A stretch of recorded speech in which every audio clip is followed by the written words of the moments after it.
નમસ્કાર મિત્રો, આપ સૌનું હાર્દિક સ્વાગત છે. તો ચાલો નજર કરીએ તારીખ 12 અને 13 મેના રાશિ ભવિષ્યફળ પર. સૌપ્રથમ વાત કરીશું મેષ રાશિની.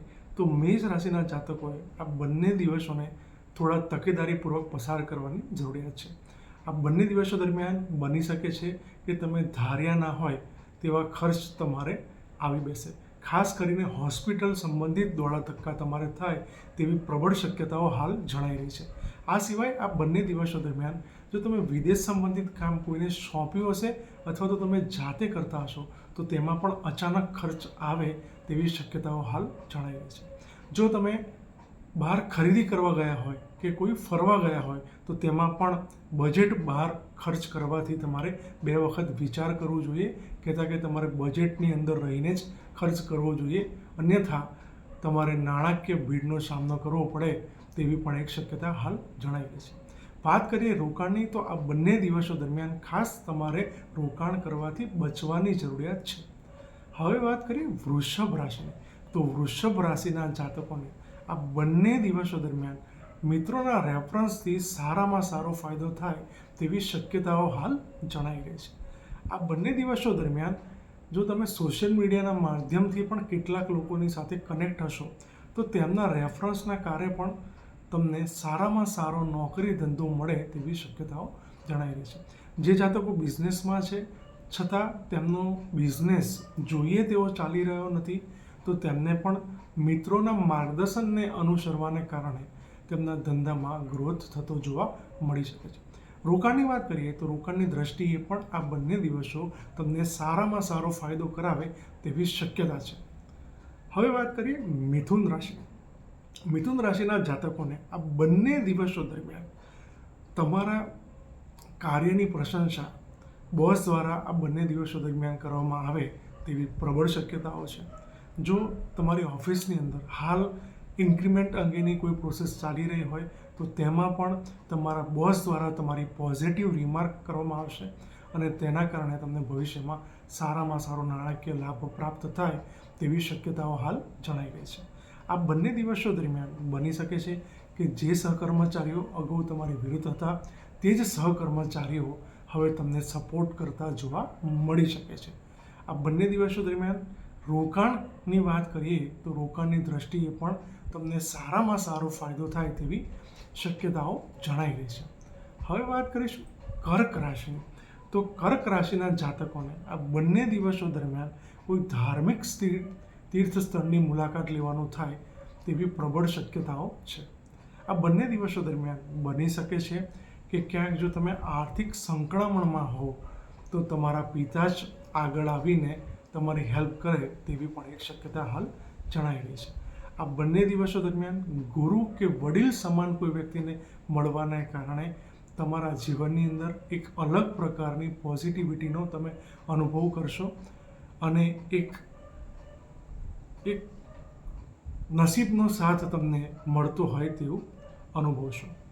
આ બંને દિવસો દરમિયાન બની શકે છે કે જો તમે નાણાકીય રોકાણ કોઈ કરો તો તેમાં પણ તમને સારામાં સારો ફાયદો થાય તેવી શક્યતાઓ હાલ જણાઈ રહી છે. હવે વાત કરીએ સિંહ રાશિની. તો સિંહ રાશિના જાતકોએ આ બંને દિવસો દરમિયાન થોડી તકેદારી રાખવાની જરૂરિયાત છે. આ બંને દિવસો દરમિયાન ખાસ તમારે વ્હીકલ ચલાવવાથી સંભાળવું જોઈએ. આ બંને દિવસો દરમિયાન છેલ્લા ઘણા સમયથી જો તમારે ડૉક્ટરની કોઈ રોગ અંગેની ટ્રીટમેન્ટ ચાલતી હોય તો તમારે ફરીથી તે ડૉક્ટરને બતાવીને એપોઇન્ટમેન્ટ લેવી જોઈએ, જેથી કરી અને ભવિષ્યમાં જે રોગ અંગે વધુ પડતો ખર્ચ થનાર છે તેને ટાળી શકાય. આ બંને દિવસો દરમિયાન બની શકે છે કે ખાસ તમારે વાણી ઉપર પણ નિયંત્રણ રાખવાની જરૂરિયાત છે, અન્યથા તમારા સાસરી પક્ષ સાથેના તમારા જે સંબંધો છે તે ખરાબ થઈ શકે છે. રોકાણની વાત કરીએ તો રોકાણની દ્રષ્ટિએ પણ આ બંને દિવસો દરમિયાન ખાસ તમારે રોકાણ કરવાથી દૂર રહેવું જોઈએ. હવે વાત કરીએ કન્યા રાશિની. તો કન્યા રાશિના જાતકોને આ બંને દિવસો દરમિયાન લાઈફ પાર્ટનરનો સારામાં સારો સાથ સહકાર પ્રાપ્ત થશે.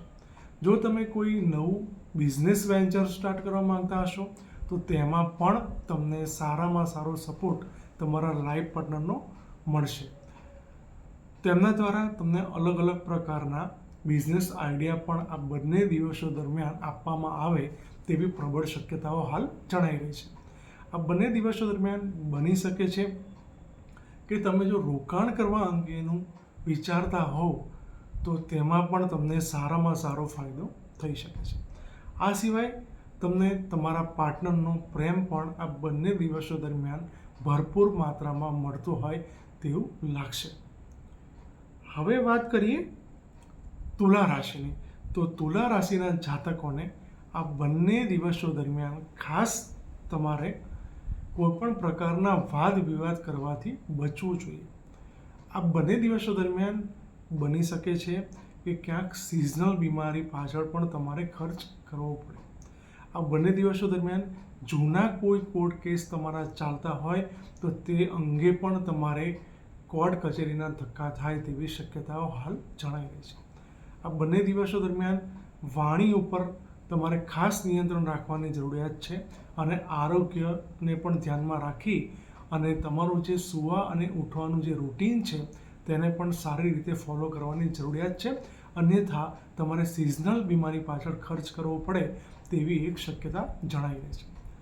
રોકાણની વાત કરીએ તો રોકાણ કરવાથી આ બંને દિવસો દરમિયાન તમારે ખાસ બચવું જોઈએ. હવે વાત કરીએ વૃશ્ચિક રાશિની. તો વૃશ્ચિક રાશિના જાતકોને આ બંને દિવસો દરમિયાન જો તમે લિવ ઇન રિલેશનશિપમાં હશો કે પરિણીત હશો તો તમને તમારા પાર્ટનરનો સારામાં સારો સહયોગ અને પ્રેમ પ્રાપ્ત થશે. આ બંને દિવસો દરમિયાન બની શકે છે કે તમે કોઈ નવી બુક્સનું વાંચન કરતાં પણ જોવા મળી શકો છો. આ બંને દિવસો દરમિયાન બની શકે છે કે તમે કોઈ નવી સ્કિલ પણ શીખતા જોવા મળી શકો છો. આ બંને દિવસો દરમિયાન તમને કોઈ તમારા સંતાન સંબંધિત પણ સારા સમાચાર પ્રાપ્ત થાય તેવી પ્રબળ શક્યતાઓ હાલ જણાઈ રહી છે. આ બંને દિવસો દરમિયાન જો તમે રોકાણ કરવા માંગતા હશો તો રોકાણની દ્રષ્ટિએ પણ તમને સારામાં સારો ફાયદો પ્રાપ્ત થાય તેવી શક્યતા છે. હવે વાત કરીએ ધન રાશિની. તો ધન રાશિના જાતકોને આ બંને દિવસો દરમિયાન જો તમે કોઈ બિઝનેસ ડીલ કરવા માંગતા હશો તો તેમાં પણ તમને સારામાં સારો ફાયદો પ્રાપ્ત થઈ શકે છે. આ બંને દિવસો દરમિયાન બની શકે છે કે જે જમીન કે મકાનની ડીલ છેલ્લા ઘણા સમયથી તમારી થતી નહોતી કે તે અંગે કોઈ પોઝિટિવ ઇન્ક્વાયરી પણ આવતી નહોતી તે અંગે તમને ઇન્ક્વાયરી હવે આવતી જોવા મળી શકે છે. બની શકે છે કે તમારે કદાચ આ ડીલ અંગે ફાઇનલ કોલ પણ લેવાનો થઈ શકે છે.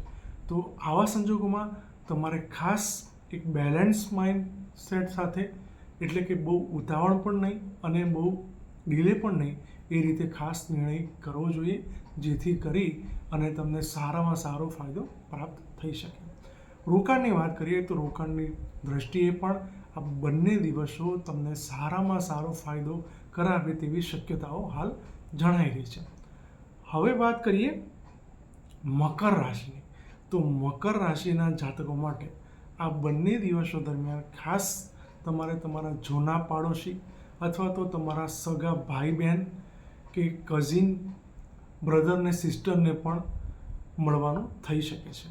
આ મુલાકાતને પગલે તમારું મન પ્રફુલ્લિત રહેશે, આનંદમય રહેશે. આ સિવાય આ બંને દિવસો દરમિયાન જો તમે ક્યાંક કોઈ ડોક્યુમેન્ટ સંબંધિત કામ હાથમાં લીધું હશે તો તેની અંદર તમે ખૂબ જ સંઘર્ષ કરતા જોવા મળી શકો છો. એટલે કે ખૂબ જ સંઘર્ષના અંતે તમારા કામ પાર પડ્યા હોય તેવું તમે અનુભવી શકો છો. આ બંને દિવસો દરમિયાન કોઈ જગ્યાએ ટૂંકી મુસાફરી પણ તમારે કરવાનું થાય તેવી પણ એક પ્રબળ શક્યતા છે. આ બંને દિવસો દરમિયાન ખાસ તમારે રોકાણ કરવાથી બચવું જોઈએ. હવે વાત કરીએ કુંભ રાશિની. તો કુંભ રાશિના જાતકો માટે આ બંને દિવસો દરમિયાન તમને કુટુંબના કોઈ વ્યક્તિથી ધન લાભ પ્રાપ્ત થાય તેવી શક્યતાઓ હાલ જણાઈ રહી છે. આ બંને દિવસો દરમિયાન કોઈ કુટુંબના વ્યક્તિ સાથે તમારે અગાઉ મનદુખ થયું હોય અને તમારા સંબંધો કાયમ માટે કપાઈ ગયા હોય તો તે સંબંધો પણ ફરીથી એસ્ટાબ્લિશ થતા જોવા મળી શકે છે. બની શકે છે કે આ બંને દિવસો દરમિયાન તમને જો બિઝનેસમાં હશો તમે તો બિઝનેસમાં દિવસની શરૂઆતથી જ સારામાં સારી કમાણી થતી જોવા મળી શકે છે. હવે વાત કરીએ રોકાણની, તો રોકાણ માટે પણ આ બંને દિવસો તમને સારામાં સારો ધન લાભ પ્રાપ્ત કરાવે તેવી શક્યતાઓ હાલ જણાઈ રહી છે. હવે વાત કરીએ કુંભ રાશિની, મીન રાશિની, તો મીન રાશિના જાતકો માટે આ બંને દિવસો દરમિયાન ખાસ તમે પોતાનામાં જ ખોવાયેલા જોવા મળી શકો છો. બની શકે છે કે આ બંને દિવસો દરમિયાન તમે ભૂતકાળના જે પણ બાકી રહેલા તમારા આયોજનો છે તેની ઉપર કામ કરતા જોવા મળી શકો છો. આ સિવાય આ બંને દિવસો દરમિયાન ભવિષ્યના પણ કેવા કેવા આયોજનો કરી શકાય તે અંગે તમે કામ કરતા જોવા મળી શકો છો. આ બંને દિવસો તમને કંઈક નવું શીખવીને જાય તેવા તમારા પસાર થશે.